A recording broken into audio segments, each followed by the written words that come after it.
মুখ্যমন্ত্রীটা ভুয়ো দেখাটা বাকি আছে। নতুন করে বলার মতন কিছু নেই তো। তৃণমূল মানে চোর, চোর মানে তৃণমূল, গোটা পশ্চিমবঙ্গ জানে। ওই নব খোঁয়ার হয়েছিল, তাতে বিধায়কের পকেট থেকে 8,000 না 12,000 টাকা পকেট মারি হয়ে গেছিল। টি শার্ট চুরি দেখেছে, চেয়ার ছোঁড়াছুড়ি দেখেছে। তো পকেট মারি তৃণমূল কংগ্রেসের দলের মধ্যে হয়, আমাদের মধ্যে নয়। বলুন, আঞ্চলিক দলের সর্বভারতীয় সাধারণ সম্পাদক, একটা আঞ্চলিক দলে রূপান্তরিত হয়েছে প্রথম কথা তৃণমূল কংগ্রেস। ওটা তার আবার ওই চারানার পুঁইশাক, তার আবার ক্যাশ মেমোর মতন ব্যাপার, সর্বভারতীয় সাধারণ সম্পাদক। 1,30,00,000 ভুয়ো জব কার্ড, 10,000 টাকা নিয়ে থাকলে এই ভাইপো 13,000 কোটি টাকা নিয়ে বসে আছে। ও চোর, ওর গোষ্ঠী চোর। নমস্কার, ক্যাম্পেইন কলিং মিডিয়ায় আপনাদের স্বাগত। আমি অনন্যা, আমাদের সঙ্গে রয়েছেন রাজ্য বিজেপির মুখপাত্র শ্রী রাজর্ষি লাহিড়ী। রাজর্ষিদা, আপনাকে স্বাগত জানাই ক্যাম্পেইন কলিং মিডিয়ার পক্ষ থেকে। এই যে রাজ্যে আবার কি প্রথমে তো লোকসভাতে এক মুখ পুড়লই, কারণ লোকসভাতে যে কেন্দ্রীয় শিক্ষামন্ত্রী তিনি রাজ্যের বিরুদ্ধে একটা অভিযোগ তুলেছিলেন যে শাসক দল আমাদের রাজ্যকে শাসন করছে তারা নাকি সকলেই চোর, তারা সকলেই জেলে যাবে। তহবিল তছরূপের দাবি তো তিনি করেইছেন, সেখানে তো রাজ্যের মুখ পুড়েইছে। উপরন্তু এই যে বিধানসভায় যে চোর স্লোগান নিয়ে যে একটা চাপানোতর তৈরি হয়েছিল, তাতে আমাদের হাইকোর্ট থেকে একটা ভার্ডিক্ট দেওয়া হয়েছে যে কোনো বিজেপি নেতাকে, এটা মৌখিক হলেও বা এই ভার্ডিক্টটা দেওয়া হয়েছে কোনো বিজেপি নেতাকেই গ্রেফতার করা যাবে না। এখানেও কিন্তু রাজ্য সরকারের মুখ পুড়ল, কি বলবেন আপনি এই বিষয়ে? রাজ্য চালাচ্ছে রাজ্য সরকার। পার্থ চ্যাটার্জির গার্লফ্রেন্ডের বাড়ি খাটের তলা থেকে 52 কোটি টাকা বেরিয়েছে, 11 কেজি সোনা বেরিয়েছে। জ্যোতিপ্রিয় মল্লিকের মেয়ে বলছে টিউশনি করে 3.5 কোটি টাকা নাকি অ্যাকাউন্টে রেখেছে, খবরে আমরা দেখেছি। অদিতি মুন্সির বর দেবরাজ, তার বাড়ির থেকে অ্যাডমিট কার্ড বেরিয়েছে। বাপ্পাদিত্যর বাড়ির থেকে শিক্ষা দপ্তরের কিছু কাগজপত্র বেরিয়েছে। অয়নশীলের অফিসে তদন্ত করতে গিয়ে, ওএমআর শিটের তদন্ত করতে গিয়ে পৌরসভার রিক্রুটমেন্টের কাগজপত্র, সেই তদন্ত করতে গিয়ে সেখান থেকে বেরোলো হচ্ছে খাদ্য দপ্তর করতে গিয়ে ধানের দুর্নীতি করতে গিয়ে সারের দুর্নীতি। মুখ্যমন্ত্রী মমতা বন্দ্যোপাধ্যায় ডেলিগেশন নিয়ে বিদেশে গেলেন, সেই ডেলিগেশন চামচ চুরির অভিযোগ লাগলো। তো গোটা তৃণমূল কংগ্রেস যে চুরি করেছে এটা পশ্চিমবঙ্গের প্রত্যেকটা মানুষ বুঝে গেছে দিনের আলোর মতন স্পষ্ট। যারা পশ্চিমবঙ্গের ভালো চায় তারা তো পশ্চিমবঙ্গে বুঝেই যাচ্ছে কারা চোর, কারা চুরি করেছে। মুখ্যমন্ত্রীর ভাইজি বৃষ্টি মুখার্জির চাকরি গেছে, তার নাকি অবৈধ রিক্রুটমেন্ট হয়েছে। পরেশ রঞ্জন অধিকারী তৃণমূল কংগ্রেসের এমএলএ, তার মেয়ের চাকরি গেছে, অঙ্কিতা অধিকারী, তিনি ভুয়ো চাকরি পেয়েছেন। এ রাজ্য ভুয়ো ভ্যাকসিন দেখেছে, ভুয়ো ডিএসপি দেখেছে, ভুয়ো আধিকারিক দেখেছে। মুখ্যমন্ত্রীটা ভুয়ো দেখাটা বাকি আছে। নতুন করে বলার মতন কিছু নেই তো। তৃণমূল মানে চোর, চোর মানে তৃণমূল, গোটা পশ্চিমবঙ্গ জানে। পার্থ চ্যাটার্জিকে জেলের মধ্যে 1 টিন 20টা ছুঁড়ে কারা মেরেছে? জেলের মধ্যে থাকা অন্য ক্রিমিনাল এক ক্রিমিনালকে 20টা ছুঁড়ে মারছে চোর চোর বলে। অনুব্রত মণ্ডলকে রাস্তায় দেখে চোর চোর বলে কারা বলছে? চটি ছুঁড়ে পার্থ চ্যাটার্জিকে কারা মারলো চোর চোর বলে? সাধারণ জনতা। আমাদের বলা না বলার কিচ্ছু এসে যায় না তো। সারদার 3.5 বছর জেল খাটা তৃণমূলের মুখপাত্র কুণাল ঘোষ, সে বলেছে সারদার এন্ড বেনিফিশিয়ারি মমতা ব্যানার্জি, সারদার সব টাকা মমতা ব্যানার্জির বাড়িতে আছে। বিস্ফোরক আদালতে এজলাসে কুণাল ঘোষ সংবাদ মাধ্যমে বড় বড় করে খবর হয়েছিল। তৃণমূল বলছে মমতা ব্যানার্জি চোর, আমরা বলছি না। ফিরাদ ববি হাকিম বলেছে আমাদের মধ্যে কয়েকজন যদি চুরি করে থাকে তাহলে কি সবাই চোর? ফিরাদ ববি হাকিম সে স্বীকার করে নিয়েছে তৃণমূলের চোর। পশ্চিমবাংলার বাঙালি বলছে তৃণমূল মানে চোর, চোর মানে তৃণমূল। এই যে আপনি বললেন তৃণমূল মানে চোর, চোর মানে তৃণমূল, এই যে চোর, এটার পাল্টা কিন্তু তৃণমূলও দিচ্ছে। তৃণমূল বলছে চোরের পাল্টা পকেটমার। অভিষেক বন্দ্যোপাধ্যায় এই বিষয়ে বলছেন যে তিনি নাকি ছোটবেলায়, সকলেই এই গল্পটা শুনেছেন, যে যারা পকেটমার হয় তারা পকেটমারি করে খানিকটা দূরে গিয়ে তারা চোর চোর চোর চোর বলে বা পকেটমার বলে চিৎকার করে। তো সেই জিনিসই নাকি এখন বিজেপি করছে। এখন বিজেপিতে তিনি নাম না করে একজনের কথা বলেছেন, একজনকে উদ্দেশ্য করে বলেছেন যে যিনি বিজেপিতে বসে সবচেয়ে বেশি চোর চোর করে স্লোগান তুলছেন তার পকেটেই নারদা কেলেঙ্কারির টাকা রয়েছে, তাকেই দেখা গেছে কাগজে মুড়ে টাকা নিতে।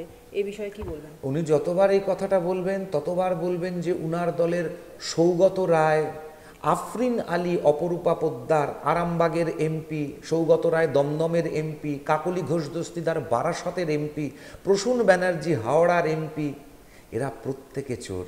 আর পকেটমারি পশ্চিমবঙ্গ দেখেছে।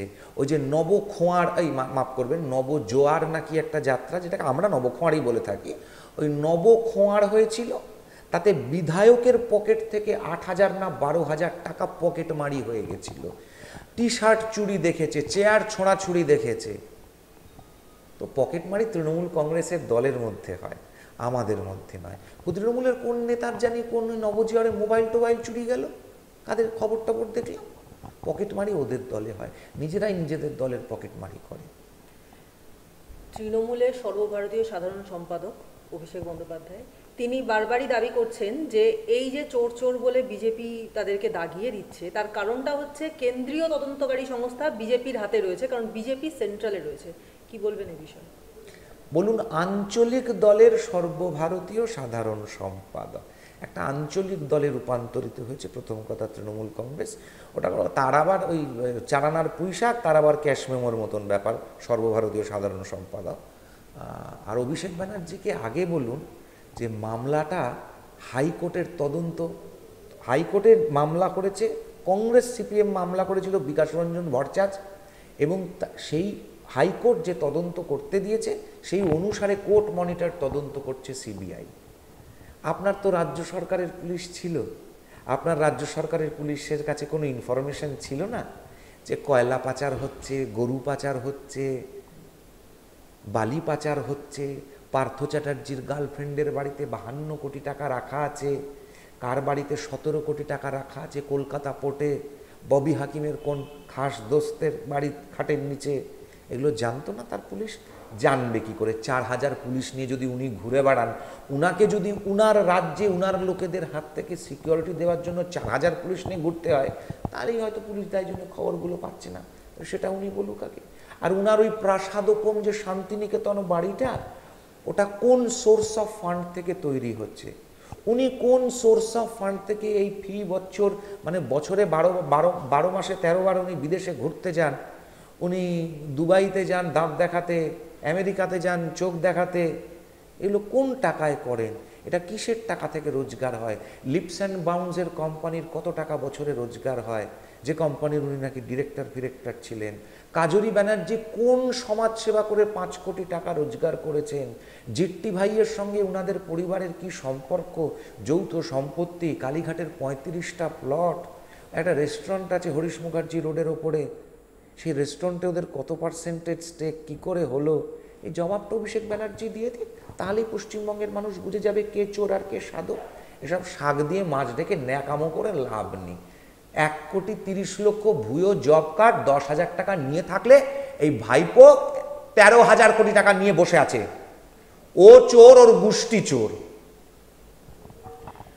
29শে নভেম্বর আমাদের রাজ্য দেখতে পেয়েছে যে অমিত শাহর যে সভা হয়েছিল থেকে কি বিপুল জনসমাগম হয়েছিল। তো এই সভাটার আগেই কিন্তু একটা খবর পাওয়া গেছিল যে অভিষেক বন্দ্যোপাধ্যায় নিজের টাকার থেকে 100 দিনের কাজে যারা বঞ্চিত বলে তিনি দাবি করছেন তাদের টাকা দিচ্ছেন, এবং তিনি দাবি করেছেন এটা নাকি তার নিজের যে বেতনের টাকা সেখান থেকে দিচ্ছেন। সেই সময় এই বিষয়ে কিন্তু বিজেপি নেতারা কটাক্ষ করেছিলেন যে এসব হচ্ছে সেই চুরির টাকা, সেই চুরির টাকা থেকেই তাদেরকে দেওয়া হচ্ছে।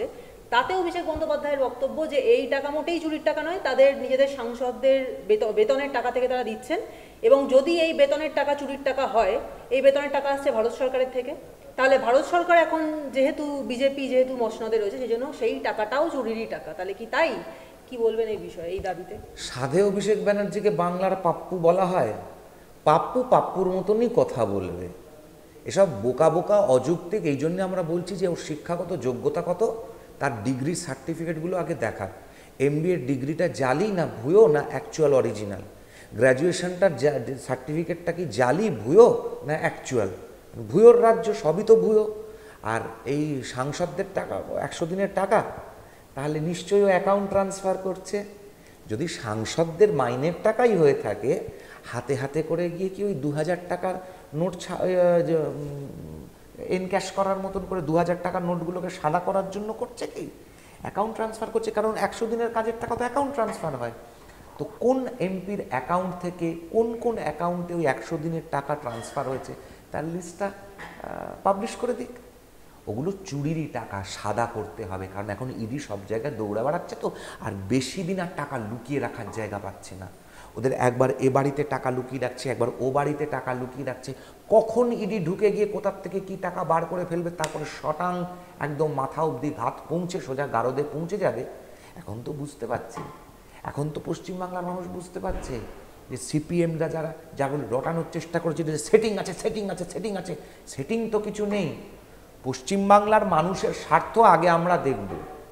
তাতে পিসি জেলে যেতে হলে পিসিও জেলে যাবে, ভাইপো জেলে যেতে গেলে ভাইপোও জেলে যাবে, ভাইজিরা জেলে যেতে হলে ভাইজিরা যদি চুরি করে থাকে ভাইজিরাও চলে যাবে।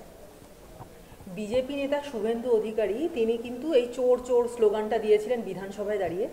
সোমবার বিধানসভায় কিন্তু মুখ্যমন্ত্রী মমতা বন্দ্যোপাধ্যায় এর পাল্টা বললেন যে আমাকে ওরা চোর বলছে, কিন্তু আমি চোর নই, আমি বাংলার মানুষের কাছে ভোর হয়ে থাকবো।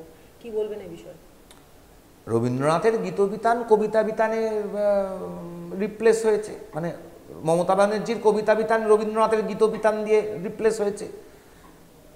শ্রীরামকৃষ্ণ পরমহংসদেবের বাণী কথাঞ্জলি, তা মাফ করবেন কথামৃত, তা এখন কথাঞ্জলিতে রিপ্লেস হয়েছে। রামকৃষ্ণ তৃণমূল মমতা ব্যানার্জি বলেছেন, সারদামা অবতার মমতা ব্যানার্জি তৃণমূলের নেতারা বলেছে, ভগিনী নিবেদিতার অবতার মমতা ব্যানার্জি তৃণমূলের নেতারা বলেছে। তো এখন এই ছন্দ মিলিয়ে অনেক কিছু ভোর চোর অনেক কিছু হবে, কিন্তু এই যে ঘোর যেটা যার মধ্যে মমতা ব্যানার্জি আছে, এই ঘোরটাও মমতা ব্যানার্জির খুব তাড়াতাড়ি কেটে যাবে। এসব বাজে কথা বলে লাভ নেই। যদি লাভ থাকতো তাহলে পরে এখন আর সততার প্রতীক মমতা ব্যানার্জি লেখে না তো কেউ। আগে যেরকম ডক্টর মমতা ব্যানার্জি লিখতো কথায় কথায়, প্রথমে কুমারী মমতা ব্যানার্জি, তারপরে ডক্টর মমতা ব্যানার্জি, তারপরে সততার প্রতীক মমতা ব্যানার্জি, কোনোটাই আর লেখা হয় না। এখন শুধু মমতা ব্যানার্জি লেখা হয়। দুদিন পরে তৃণমূলের লোকেরাই লিখবে চোর মমতা ব্যানার্জি। কারণ মমতা ব্যানার্জির মন্ত্রিসভার হেভিওয়েট মন্ত্রী পার্থ চ্যাটার্জি জেলে শিক্ষা দুর্নীতি করে, মমতা ব্যানার্জির মন্ত্রী আজকে জ্যোতিপ্রিয় মল্লিক জেলে, মমতা ব্যানার্জির এমএলএ জীবনকৃষ্ণ সাহা সে পুকুরে মোবাইল ছুঁড়ে মারছে, কি মাছের মাথায় টিপ টিপ টিপ খেলছিল, হ্যাঁ, যেরকমভাবে লোকের ওই ডাঙ্গুলি খেলে ওরকমভাবে, ওই সে জেলে, একটার পর একটা লোক জেলে যাচ্ছে। সারদার 3.5 বছর জেল কেটে এসছে ওর দলের মুখপাত্র। কাকে পুলিশ জানতো না? আর তাহলে যদি এতটাই অপদার্থ মুখ্যমন্ত্রী হয় তাহলে পদত্যাগ করে দিক, পদত্যাগ করে দিক, অন্য কাউকে মুখ্যমন্ত্রী বানিয়ে দিক যদি সামলাতে না পারে। রেনকোট পরে স্নান করা অনেক হয়েছে। বিজেপি নেতা শুভেন্দু অধিকারী আজকে তার পারিপার্শ্বিক তার দলের মানুষদেরকে নিয়ে, দলের ছেলেদেরকে নিয়ে, মহিলাদেরকে নিয়ে আজকে একটা প্রতিবাদ করেছেন, যেখানে তারা একটা টি শার্ট পরেছেন যাতে লেখা মমতা চোর। এবং এই প্রতিবাদের জন্য আমাদের বাংলার যিনি একজন মন্ত্রী আছেন চন্দ্রিমা দেবী, তিনি এক হচ্ছে গিয়ে হেয়ার স্ট্রিট থানা আর অন্যদিকে ময়দান থানাতে অভিযোগ দায়ের করেছেন যে এটাতে বাংলার মানুষের অপমান হচ্ছে, কারণ মুখ্যমন্ত্রীকে উদ্দেশ্য করে এই ধরনের একটা টি শার্ট পরা হয়েছে এবং অত্যন্ত খারাপ ভাষায় মুখ্যমন্ত্রীকে গালিগালাজ করা হচ্ছে, এই মর্মে একটা অভিযোগ দায়ের করেছেন। কি বলবেন এই বিষয়ে? তৃণমূল মানেই পশ্চিমবঙ্গ নয়, তৃণমূল মানেই বাঙালি নয়, তৃণমূল মানেই বাংলা নয়, এটা চন্দ্রিমা ভট্টাচার্যদের বুঝতে হবে। আর যদি এফআইআর করতে হয় তাহলে পরে আমাকে ওর দমদমের লোকেরা এসে যে পিটিয়ে গেছিল, আগে তার এফআইআরটা করুক তো। আমি তো নাম বলে দিয়েছি, সঞ্জীব চৌহান। ওর কালেক্টর যে আছে দমদমে, উত্তর দমদমে, ওই কালেক্টরের চেলা, আগে নিজের নামের বিরুদ্ধে এফআইআর করুক, যে নিজে জাতীয় সঙ্গীত কীরকমভাবে ভুলভাল গিয়ে তার অবমাননা করেছিল। সব ভিডিও কিন্তু আছে। জাতীয় সঙ্গীত নিয়ে নাটক করছিল না। কোভিডের সময় যে পিপিই কিট, এরা কথায় কথায় পিএম কেয়ার ফান্ডের কথা বলে, পিএম কেয়ার ফান্ড থেকে কত হাজার কোটি টাকায় রাজ্যে এসেছিল কোভিডের সময়, সে টাকাগুলো কোথায় গেল? হবে তো তদন্ত। চন্দ্রিমা ভট্টাচার্যের কোনো দুর্নীতি আছে কি না, তিনিও তো একটা সময় স্বাস্থ্যমন্ত্রীর স্বাস্থ্য দপ্তর দেখছিলেন, সেগুলো দেখা হবে তো।